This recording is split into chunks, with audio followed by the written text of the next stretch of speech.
الحمد لله رب العالمين والصلاة والسلام على سيد الأنبياء والمرسلين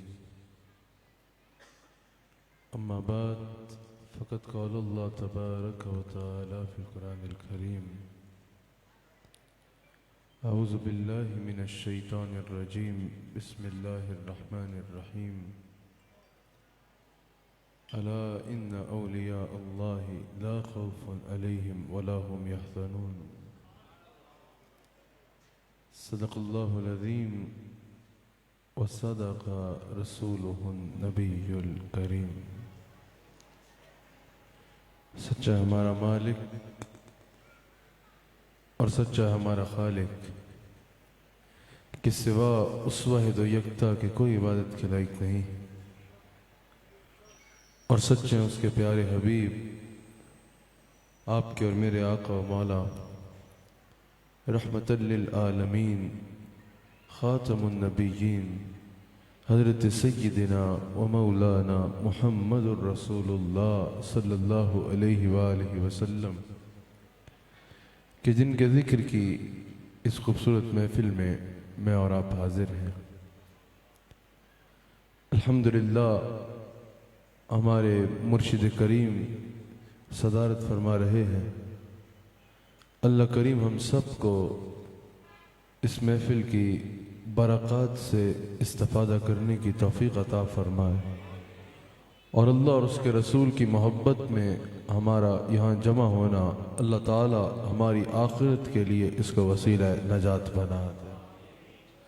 سفر کا مہینہ ہے، اس مہینے کو اولیاء اللہ سے نسبت حاصل ہے، اس کو اولیاء اللہ کا مہینہ بھی کہا جاتا ہے، جہاں اولیاء میں حضرت سیدنا داتا علی حجویری رحمت اللہ علیہ سے اس مہینے کو نسبت حاصل ہے، حضرت سیدنا مجدد الفسانی رحمت اللہ علیہ سے اس مہینے کو نسبت حاصل ہے، حضرت خواجہ عبد الکریم رحمت اللہ تعالی علیہ سے اس مہینے کو نسبت حاصل ہے، مولانا احمد رضا خان رحمت اللہ علیہ سے اس مہینے کو نسبت حاصل ہے، کئی اولیاء اللہ سے، کئی اولیاء اللہ اور علماء حق سے اس مہینے کو نسبت حاصل ہے۔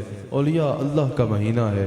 آج کی اس محفل کو ہم نے جو ذکر کرنا ہے حضور علیہ السلام کے غلام صادق، اللہ کے ولی کامل، ہمارے مرشد کریم، ہمارے شیخ، ایسے مرشد جو روحانیت کا ایسا چراغ بلکہ ایسا مہتاب ہے جن کی روشنی سے ایک جہاں روشن ہوا اور آج تک ہو رہا ہے، حضرت سیدنا احمد سرہندی فاروقی حضرت مجدد الفسانی رحمت اللہ تعالی علیہ۔ آج ہم نے آپ کا ذکر کرنا ہے، اور آپ کا ذکر کر کے تمام مشائخ نقشبند کے فیضان کے ذریعے افضل البشر بعد انبیاء حضرت سیدنا صدیق اکبر کے ذریعے حضور علیہ السلام کا فیضان حاصل کرنا ہے۔ یاد رکھیے گا، یہ مشائخ رستہ ہوتے ہیں حضور علیہ السلام تک پہنچنے کا، یہ ذریعہ ہوتے ہیں حضور علیہ السلام کی عنایات اور رحمتیں ہم تک پہنچانے کا۔ اللہ کریم ہم سب کو اپنے مشائخ کا فیضان سے بھرپور استفادہ کرنے کی توفیق عطا فرمائے۔ اللہ اکبر۔ حضرت شیخ احمد سرہندی فاروقی رحمت اللہ علیہ، حضرت مجدد الفسانی رحمت اللہ تعالی علیہ روحانیت کے وہ مہتاب ہیں جن کی روشنی سے آج بھی ایک جہاں روشن ہو رہا ہے، آج بھی ایک جہاں روشن ہو رہا ہے۔ آپ کی شخصیت کے کئی پہلو ہیں، آپ کا علم ایک الگ مستقل موضوع ہے، آپ کے اقوال میں جو آپ نے روشنی عطا فرمائی، جو ہدایت کا رستہ ارشاد فرمایا، وہ ایک الگ مستقل موضوع ہے، آپ کا عشق رسول اور اس پہ تعلیمات ایک الگ مستقل موضوع ہے، آپ کی دین کی خدمات ایک الگ موضوع ہے۔ میں نے آپ کے مقام روحانیت پر کچھ دیر آپ سے کلام کرنا ہے کہ اللہ نے آپ کو کیا روحانیت پہ اعلیٰ مقام عطا فرمایا تھا، کس طرح بڑے بڑے آپ کی بارگاہ میں سر جھکاتے نظر آتے ہیں، کس طرح بڑے بڑے آپ سے اکتساب فیض کرتے نظر آتے ہیں، میں نے آپ کے آگے بیان کرنا ہے۔ حضرت شاہ ولی اللہ فرماتے ہیں، سب سے پہلے ہم اللہ کا شکر کرتے ہیں الحمدللہ کہ اللہ نے ہمیں مجدد الفسانی جیسا مرشد عطا کیا ہے۔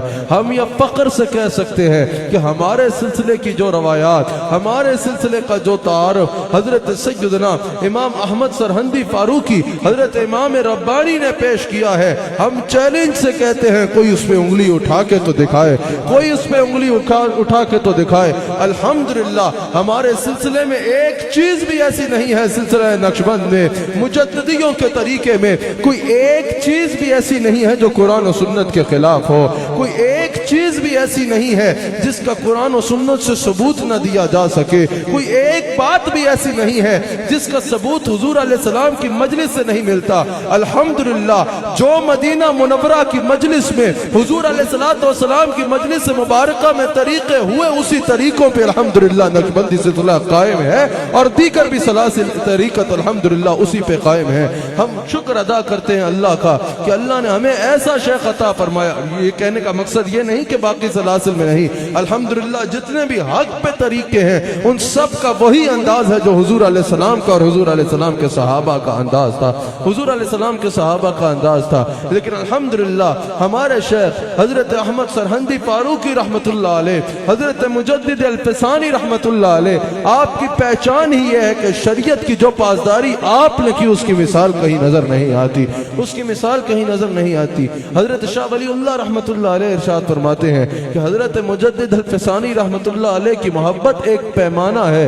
حضرت شیخ مجدد سے محبت کرنے کے لیے انسان کا مومن ہونا ضروری ہے، انسان کا متقی ہونا ضروری ہے۔ آپ فرماتے ہیں اگر حضرت شیخ مجدد سے کوئی محبت کر سکتا ہے تو مومن ہی کر سکتا ہے۔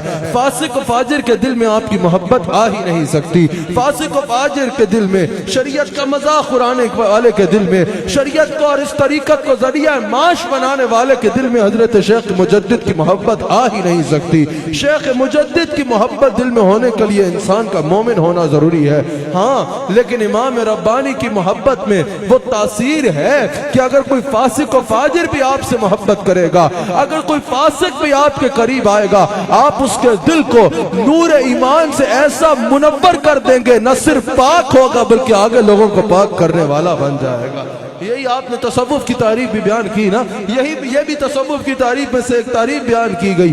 کہا کہ تصوف کی مثال اس طرح ہے، جو اہل تصوف سے جڑتا ہے اس کی مثال اس طرح ہے جس طرح ایک ناپاک پانی کا قطرہ ہوتا ہے نا، پہلے وہ ایسے ناپاک ہوتا ہے کہ خود بھی ناپاک ہوتا ہے اور جس کے ساتھ لگ جائے اس کو بھی ناپاک کر دیتا ہے۔ اگر پانی کا ناپاک قطرہ ہو وہ آپ کے بدن، آپ کے جسم پہ لگ جائے، آپ کو جسم صاف کرنا ہوگا، جسم کو دھونا ہوگا، آپ کے لباس پہ لگ جائے آپ کو لباس کو دھونا ہوگا، وہ خود بھی ناپاک ہوتا ہے، جس کے ساتھ لگ جائے اس کو بھی ناپاک کر دیتا ہے۔ لیکن اگر وہی ناپاک قطرہ دریا کے ساتھ مل جائے، دریا اس کو پاک کرتا ہے، نہ صرف پاک کرتا ہے بلکہ پھر اگر وہ قطرہ کسی کے بدن کے ساتھ لگے گا تو اس کے بدن کو بھی پاک کر دے گا۔ وہ جو قطرہ خود بھی ناپاک تھا اور دوسروں کو بھی ناپاک کرتا تھا جس کے ساتھ لگے گا، وہی قطرہ جب دریا کے حوالے ہوگا نہ صرف پاک ہوگا بلکہ پاک کرنے والا بن جائے گا۔ کہا یہی مثال ہے تصوف کے ساتھ لگنے کی، جو اہل تصوف سے ناپاک شخص بھی وابستہ ہوگا، گناہوں کی ناپاکی سے ناپاک ہوگا، اہل تصوف اسے پاک کریں گے، نہ صرف پاک کریں گے بلکہ اس کو پاک کرنے والا بنا ڈالیں گے، اس کو پاک کرنے والا بنا ڈالیں گے۔ اگر کوئی فاسق و فاجر بھی حضرت شیخ سے محبت کرے گا تو حضرت شاہ ولی اللہ فرماتے ہیں پھر فاسق و فاجر نہیں رہے گا بلکہ آپ اس کو اعلیٰ مقام پر فائز فرما دیں گے، آپ اس کو روحانیت کے اعلیٰ مقام پر فائز فرما دیں گے۔ آپ کا اسم گرامی احمد سرہندی ہے اور آپ کے والد کا اسم گرامی حضرت شیخ عبد الاحد رحمت اللہ علیہ ہے۔ آپ جہاں بہت بڑے عالم تھے وہاں روحانیت کے ایک اعلیٰ مقام پہ فائز تھے، روحانیت کے اعلیٰ مقام پہ فائز تھے۔ حضرت شیخ مجدد مادر زاد ولی ہیں۔ آپ کے والد حضرت شیخ عبد الاحد فرماتے ہیں آپ کے والد کہ جب میرے بیٹے احمد کی ولادت ہوئی میں نے عالم کشف میں دیکھا کہ حضور علیہ السلام نے خود احمد سرہندی کے ایک کان میں اذان کہی اور دوسرے کان میں اقامت کہی۔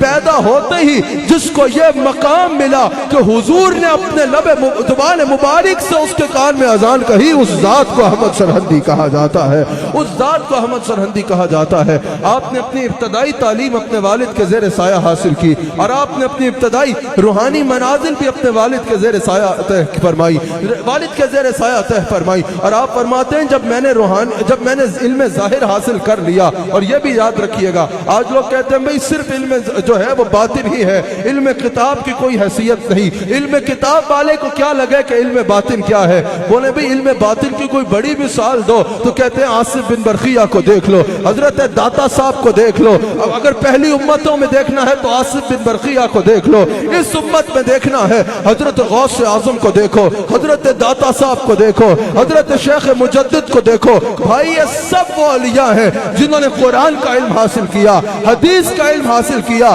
علم ظاہر حاصل کیا، اس کے بعد علم باطن کی وہ منزل ملی جو کچھ کتابوں میں پڑھا تھا وہ آنکھوں سے دیکھنا شروع ہو گئے، وہ آنکھوں سے دیکھنا شروع ہو گئے۔ ہم ایسی طریقت نہیں ہے، ایسی طریقت کے پیچھے نہ جانا جو کہیں بھئی نہ قرآن پڑھنا ہے نہ حدیث پڑھنی ہے، بس علم نظر ہماری نظر سے حاصل کر لو۔ جو شخص شریعت کے بنیادی مسائل بھی نہ جانے وہ ولایت کے مقام پہ کیسے فائز ہوگا؟ ایک اللہ والے کی برکات اور ہے، لیکن اللہ والے کا مقصد یہ ہے خود بھی شریعت پہ عمل کرے اور جو اس کے ساتھ لگ جائے اس کو درس شریعت دے۔ یہ ہے مجدد الفسانی کی تعلیم۔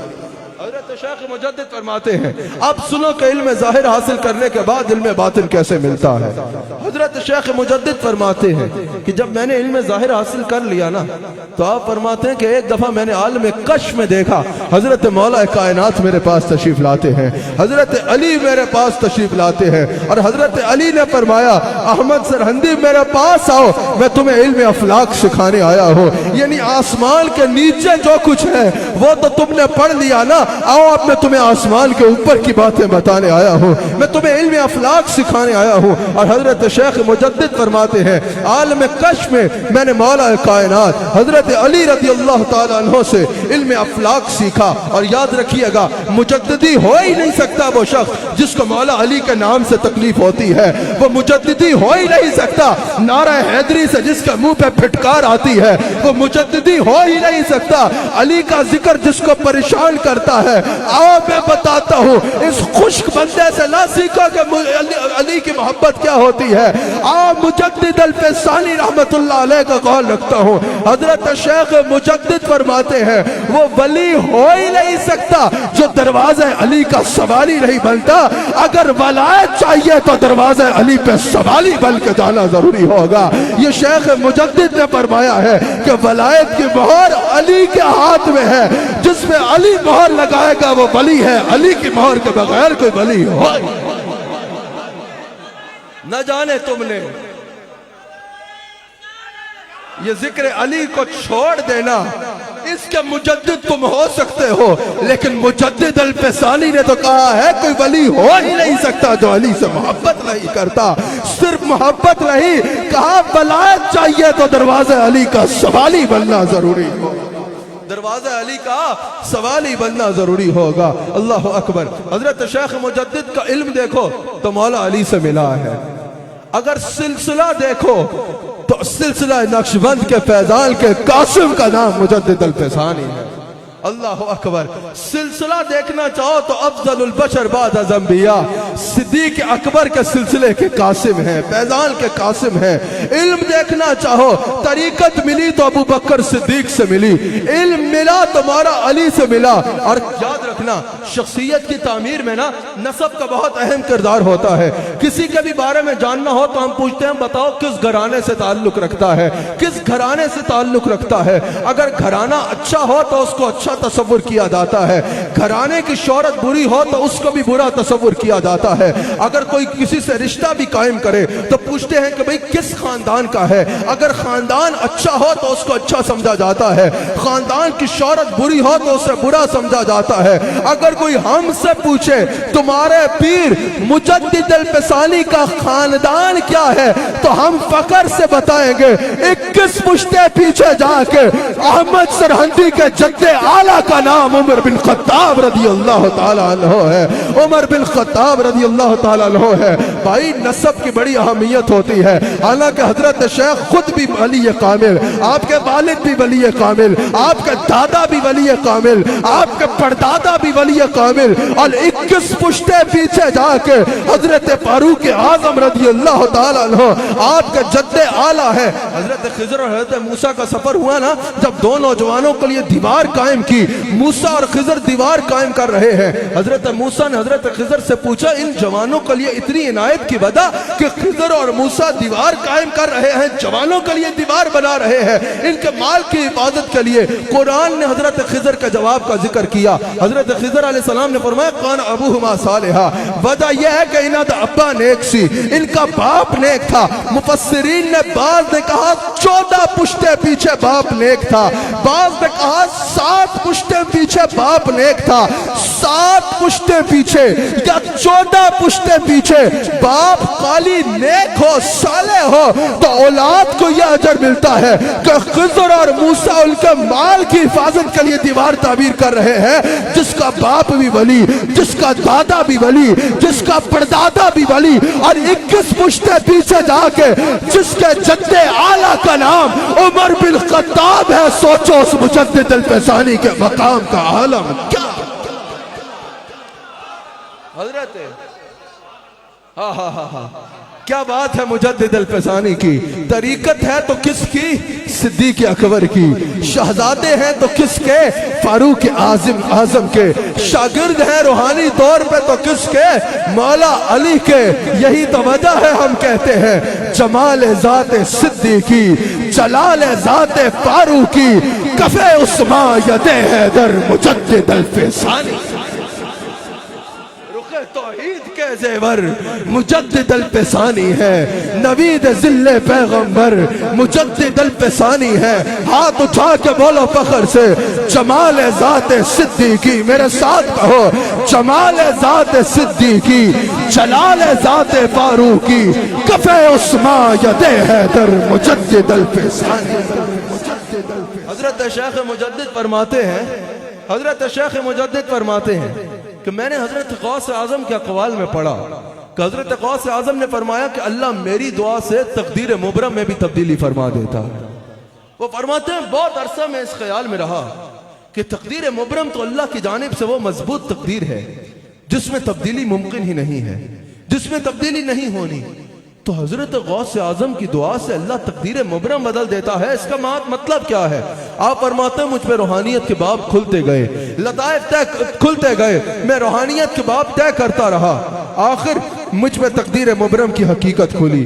میں نے جانا کہ تقدیر مبرم بھی 2 قسم کی ہوتی ہے، 2 اقسام ہے تقدیر مبرم کی۔